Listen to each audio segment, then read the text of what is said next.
Take back your power. Take back your power in every aspect and be authentically you. Today, we're doing the Solar Plexus. I'm Allison Ledbetter, and this is Robbie Short, and we are both Reiki masters and healers and meditation teachers, and she is a wonderful yoga teacher, probably the best I've ever met. And you're the best Reiki master I've ever met. Yeah, and so together we've come to form this channel. We've both been in this business and doing this line of healing on ourselves and others for over 20 years. So we have a lot of experience to share with you. Chakras is one of our best topics, I think, to cover. I usually go over the chakras at least once a year in my yoga classes, and I sprinkle it in. And I heavily rely on the chakras and the information I'm receiving through intuitive hits when I'm giving Reiki to someone. Absolutely. Because your chakra will actually hold spaces of information. I think we've been talking about how it's a wheelhouse of energy, but it also actually stores your personal records, your memories. We talked about the body keeps the score earlier in the last episode, and it really does. So if you have a particular physical thing happening near that chakra center, that can give you a lot of information about what's happening. It's a helpful self-diagnostic tool. That's a tongue twister. Helpful self-diagnostic tool for that. But today it's all about power. And how are we dealing with the powers in the government?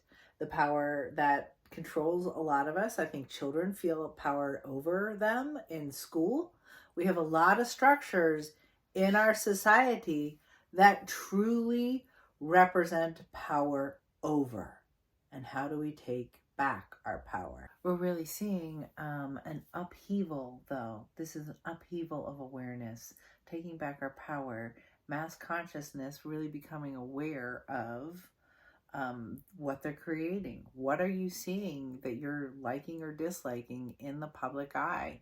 Do you believe our government is honest and running our country in a peaceful way? Because at the end of the day, we are awakening into peace. Yeah, so don't let them disempower you from holding neutral ground, because we're only getting one narrative or one perspective on things. Yeah. And also maintain as much positive light as you can, because this is the indwelling place of the sun. This is the indwelling place of our inner fire. So keep that light burning, keep it lit. And that's where you'll find your truth. You can actually feel your truth. You have to feel your self-worth.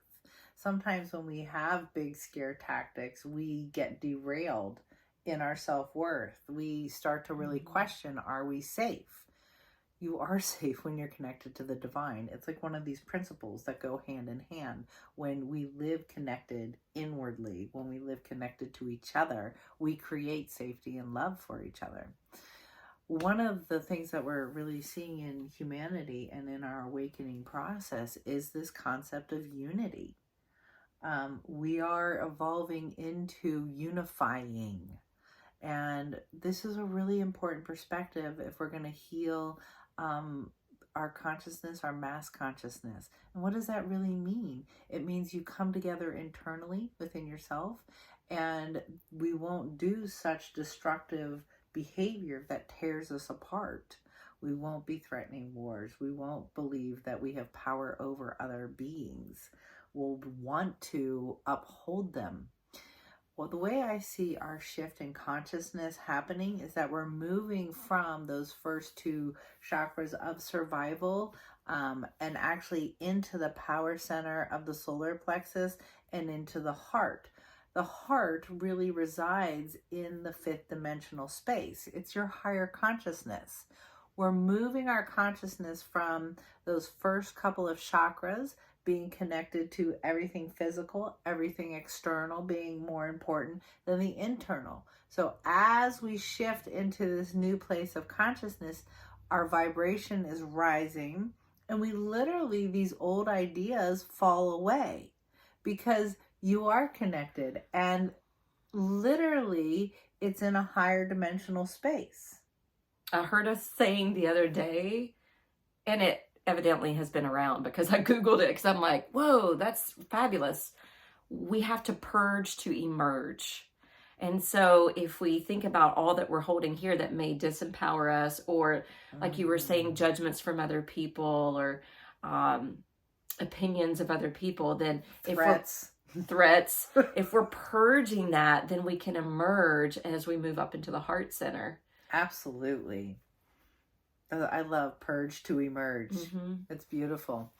To notice when you're feeling anxiety tells us a lot about your power not being in your center. You've actually given your power away. If you are experiencing anxiety, this is like immediately you want to fold into this solar plexus area. You need to put your hands there. You need to say your name. You need to empower yourself immediately. It is all about that inner connection of self-worth. That is not external. When we see external version of self-worth, it's all about ego, it's all about money, it's all about looking better, it's all about the objects in your life, it's all about stuff. And you can't fill your body with stuff. It's like gimme, gimme, gimme. Gimme, gimme, gimme, more, more, more. This happens when this is out of balance, you will feel that. That also creates anxiety. It's almost like if you're not plugging in, or if you're not secure with who you are, there's this void, and you're trying to feed it with something. So you're feeding it with stuff, or you're feeding it, well, sometimes with food. Yeah. Think about emotional eating. Yes. And also one of the things that can come up from a unbalanced third chakra is eating disorders. Because eating disorders really is about people feeling like they're out of control in certain areas of their life, but this is the one thing that they can control. It's about control.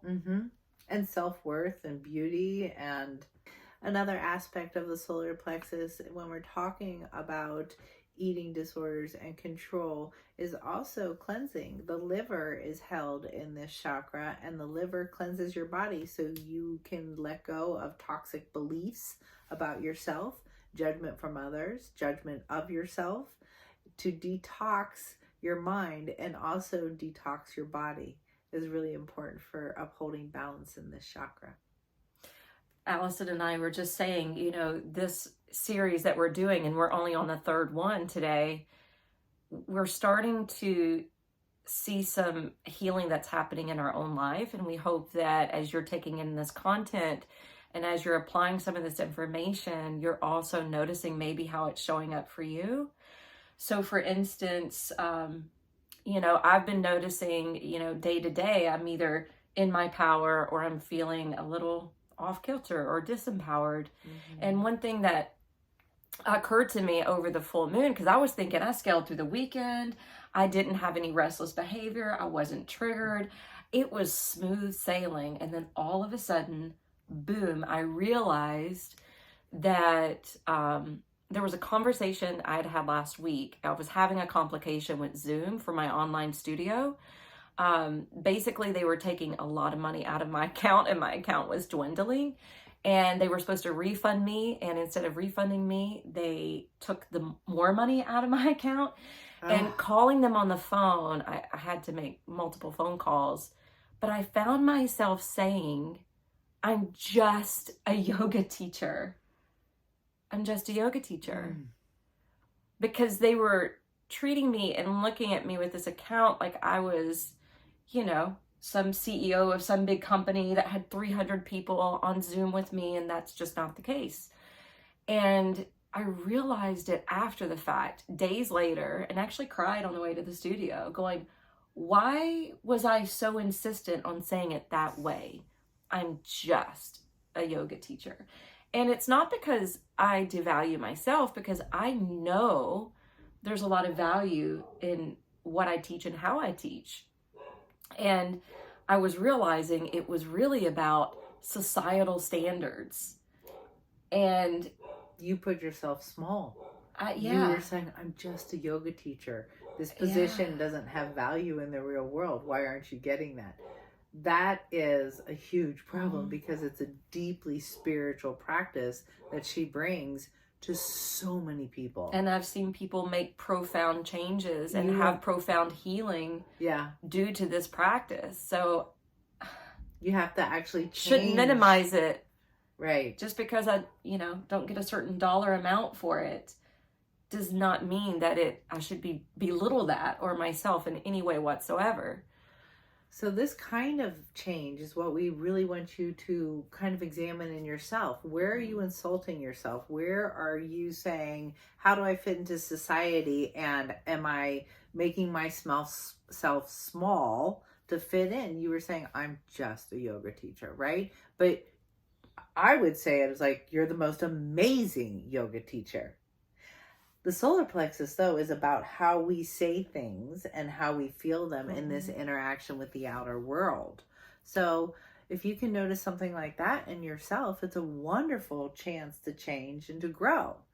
In fact, we're going to provide you with a growing opportunity with a meditation retreat. No meditation required. Yeah. It's experimental. It's going to be at Pineal Ridge just to the west side of Nashville. And it's going to be on the 12th of March. It's going to start at 10 a.m. and we'll go to about 5 p.m. Please do not think that you are just sitting there and meditating for all of these hours at a time. But we do want to take you through experiential meditation techniques. So we're going to go through each of the chakras. We're going to start at the first. We're going to move all the way up to the 7th. We'll provide lunch. We'll be out in nature. There will be some movement. There will be some ritual. There will be a healing circle involved as well.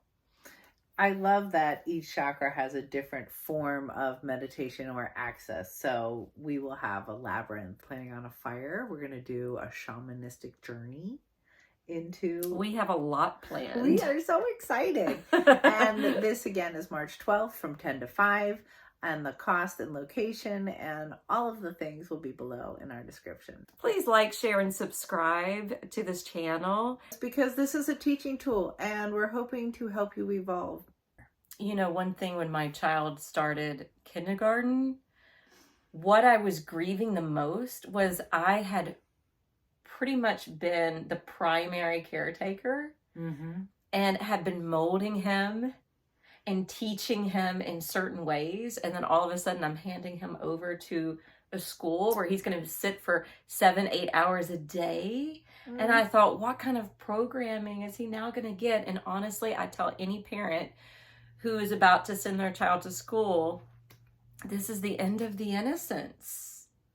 Okay, that's rough. I know it's rough, but it's true. It is true. And we shouldn't have an educational system that is the end of the innocence, that takes you away from your power center and robs you of the self-care and other things. There are definite place for education. We need that. But the system that currently is being used really looks like a power over structure. You can only learn a certain way through hearing and seeing, and you have to sit still for hours. There are many people who learn through movement. I am one of them. Yeah, it is important. I remember going to Gabriel's school and was going to have lunch with him, like parents can often do. And he was swinging his lunchbox, just excited because I was there with him. And he got reprimanded for swinging his arm in the hallway because they were supposed to be in a steady line and they couldn't move their body. Right, which in is certain so natural ways at that age. And another time, he's a natural drummer and percussionist, as you know. And I had to let a teacher know because she had reprimanded him one day from, bouncing his pencil. He was just creating a rhythm. And it wasn't even his teacher. It was a teacher coming in to work with another child that needed some special assistance. And luckily that teacher was like, let's put a stop to this because this is who he is. Yeah, that's powerful. Yeah. Let's honor where and who our children are. Let them sit in their power and not have a system that robs them of power, individual power.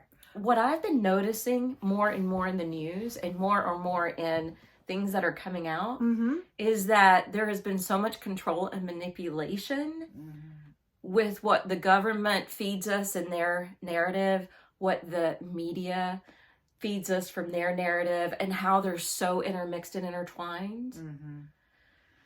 You know, I love all the whistleblowers coming out and talking about this. I love the fact that Prince Harry separated away from the royal family and has now written this book called Spare, and is actually stating in there how the royal family and the media have this relationship with each other to control the narrative. Absolutely. And does the narrative really need to be controlled, or are we able to judge it for ourselves to make the decisions we need to? And why can't we just tell the truth? Yeah. And I think that's the point of where we want to go with this is both right and left sides are so extreme in their stories, in their political point. Pointing fingers and blame. And anytime you do that, it's neither space is holding real truth. Just let the facts come out. Just let it be there so we can start to decide. Part of the evolution of awakening in humanity is being able to reveal and see all the stuff that's hidden. And it's happening naturally because we are taking back our power. And you can sit in your power and say, I'm aligned with truth. I want the truth.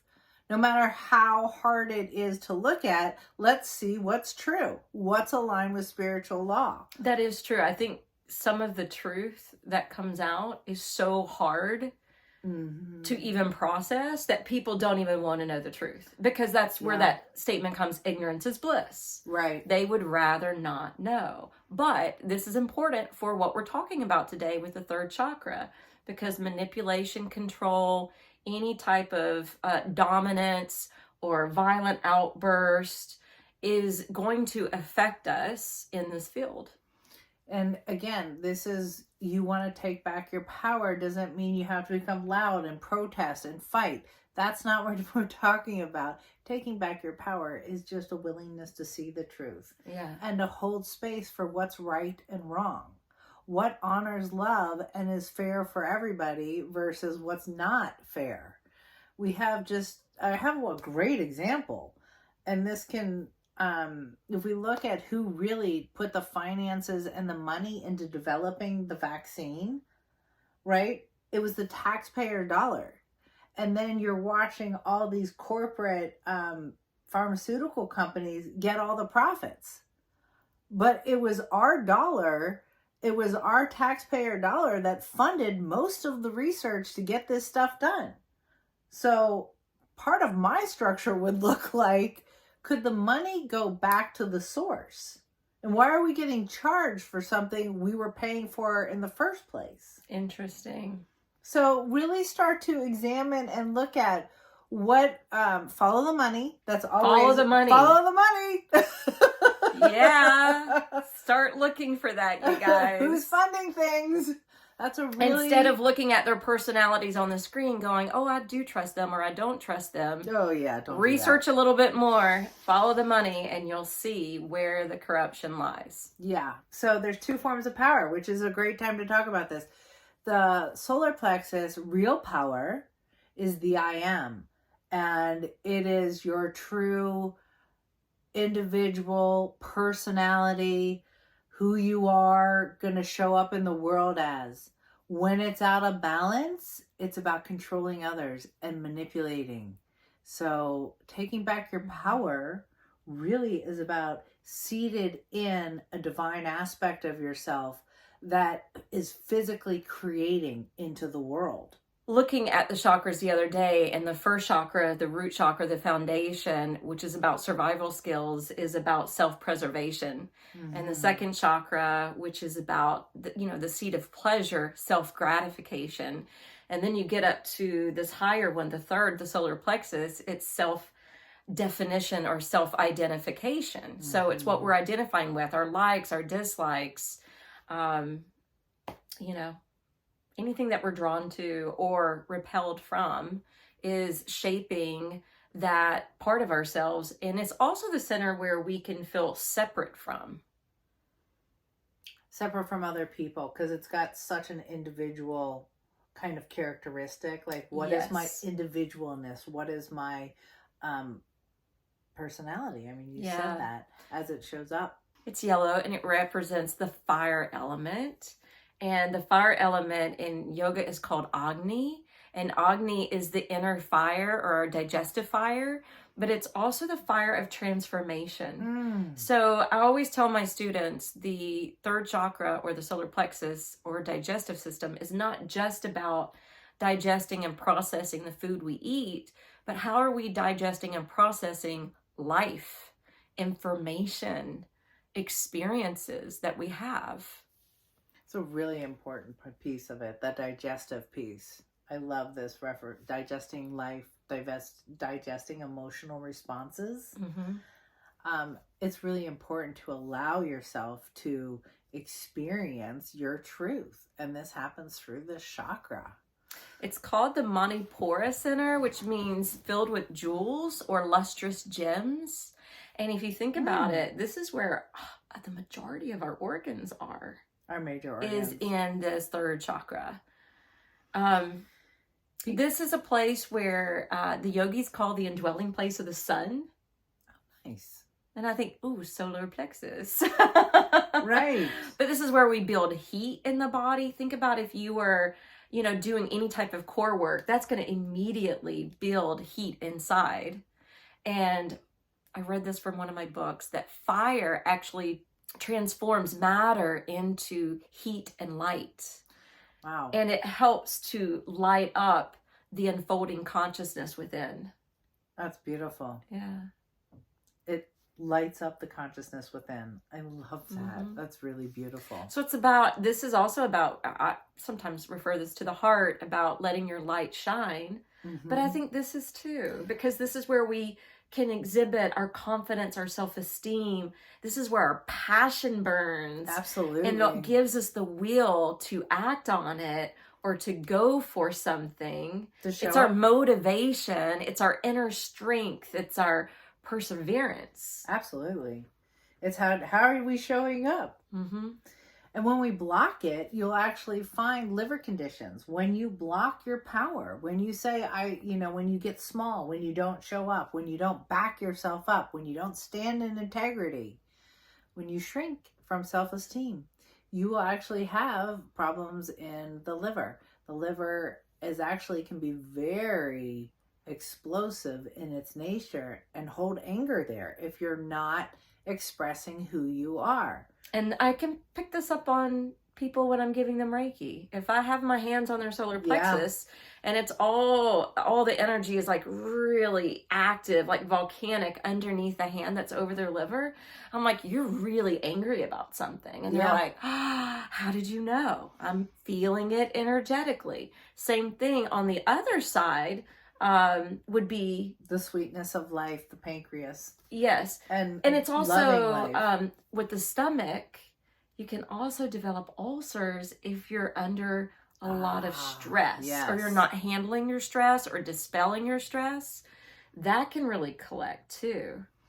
And a lot of times stress is because we're not taking care of ourselves and we've actually hit a limit. You should listen to the body about stress levels and really pay attention to any kind of natural hits that you get in the digestive system. It's time to fold inwards and be with self, to be present with self in terms of supporting and acknowledging there's this union between your spiritual and your physical.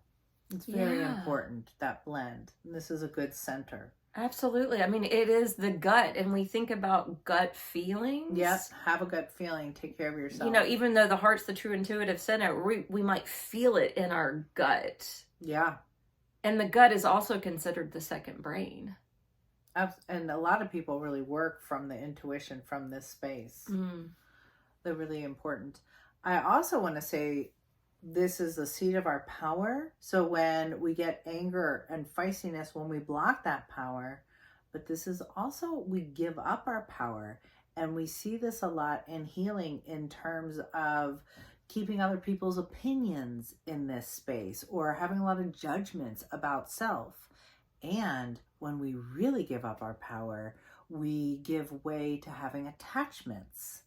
And attachments are ghosts that can attach to your energy field.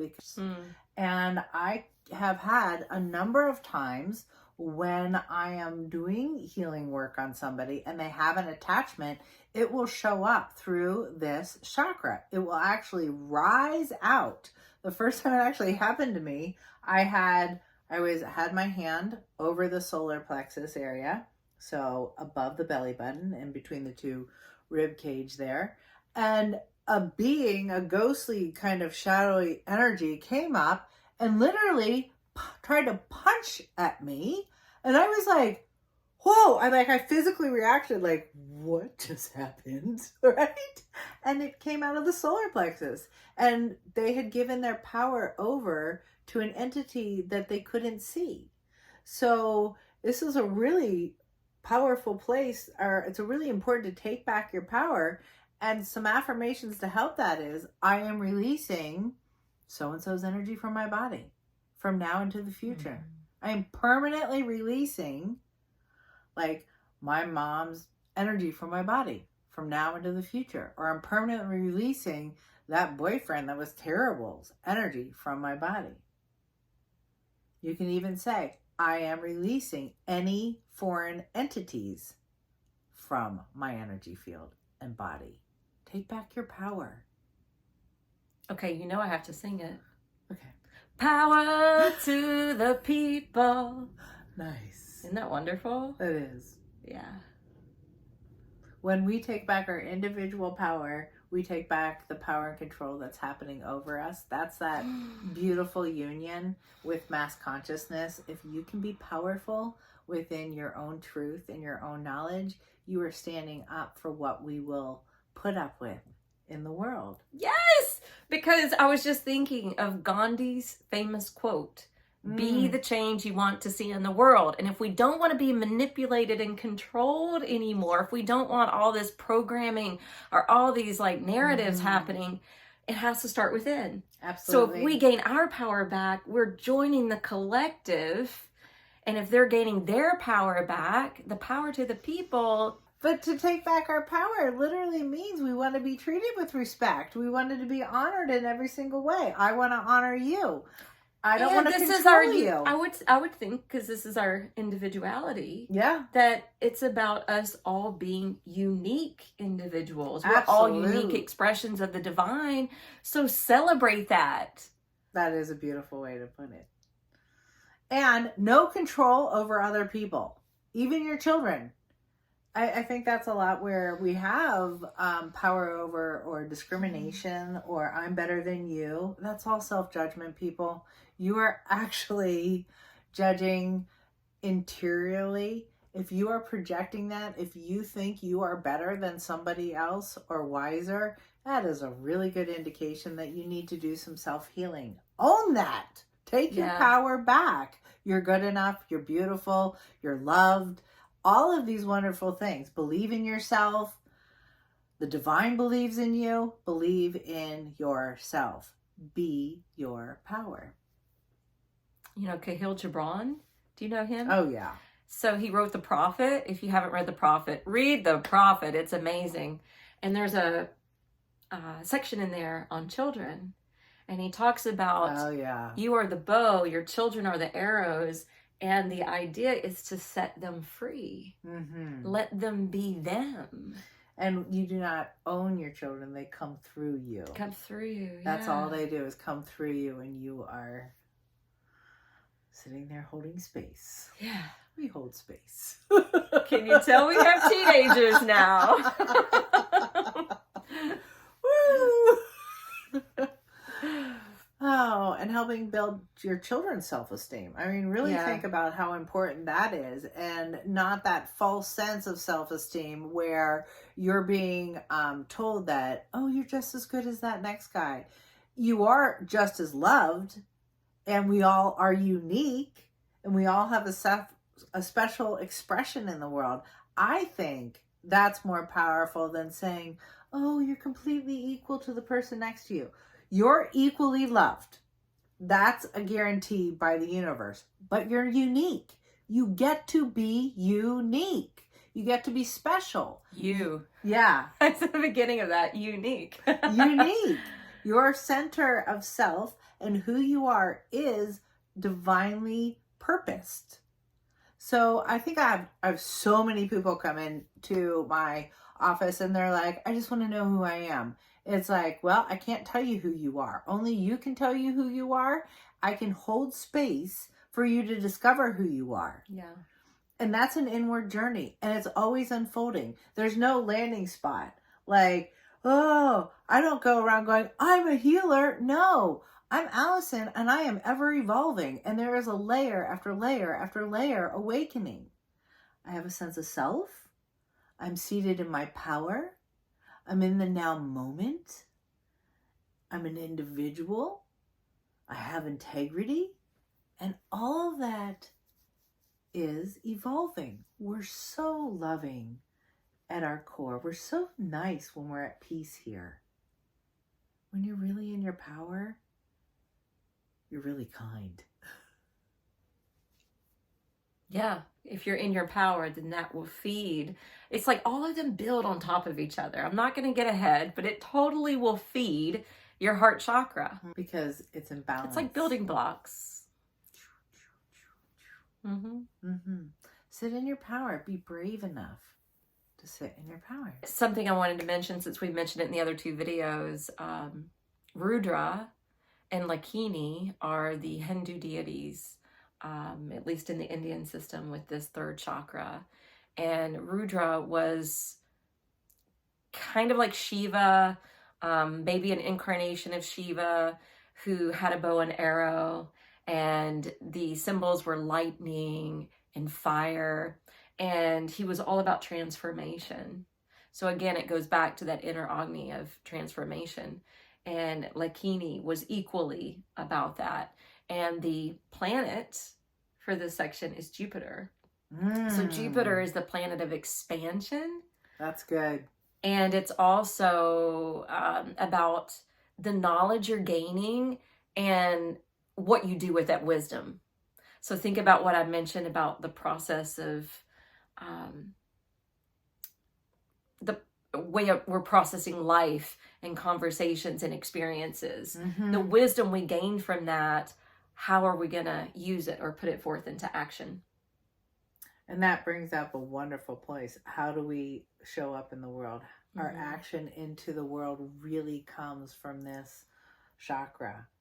This is the I am in the physical world. I am manifesting my truth. A great crystal for this is Kundalini citrine, because it's the manifestation stone. It's kind of a blend between orange and yellow. I was going to bring it, but it's big. It sits at my desk. I figure my desk is where I do a lot of planning and researching. So I want my manifestation stone to be right there when I'm doing all this. Right, and to have it come out through into the world.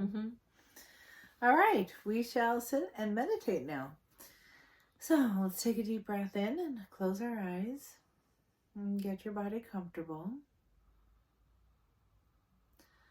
Allowing yourself to place a hand over the solar plexus.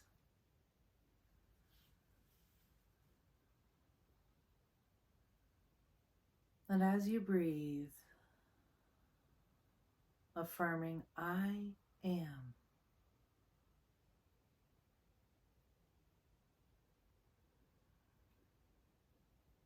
I am releasing my colleagues and my family from my energy field. And I am focused on me.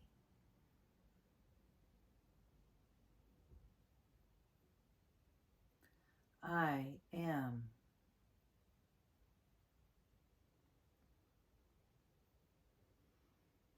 I am releasing anything that doesn't serve me. I'm releasing judgment of others and even judgment of myself.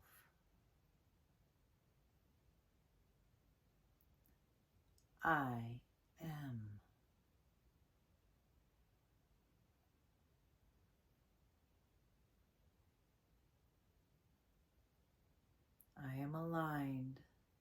with my power.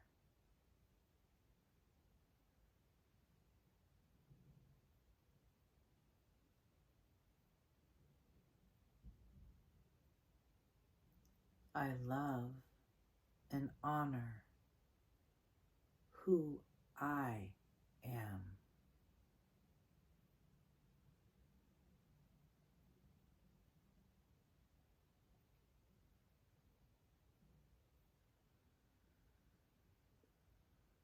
And as I breathe, I can release some of that anger or the stuff that I feel keeps me back or holds me down.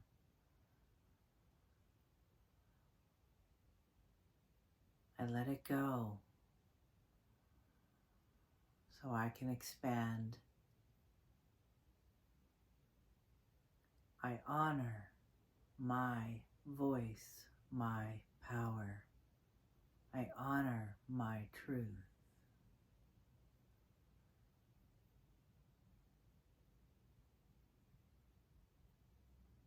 I am.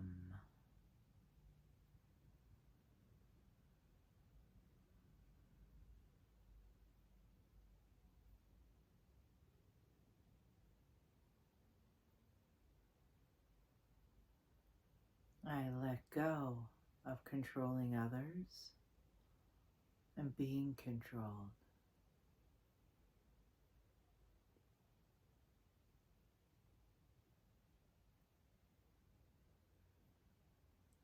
I move into this space of being me, being balanced and at peace as I interact with the world around me.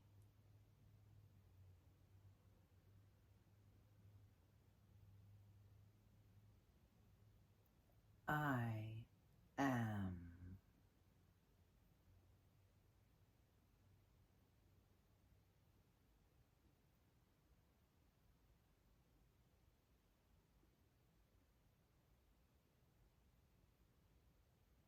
I easily digest life,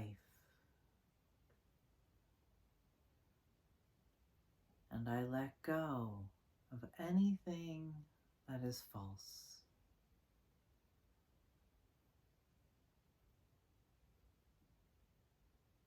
I am.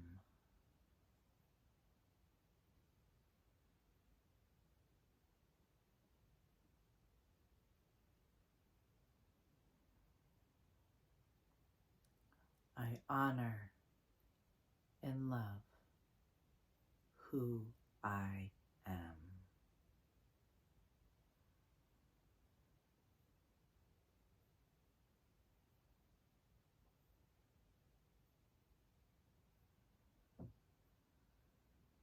It is safe for me to be powerful.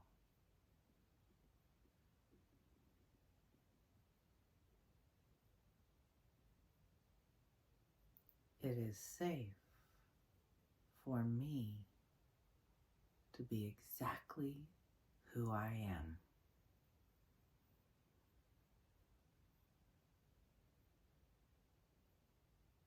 I am.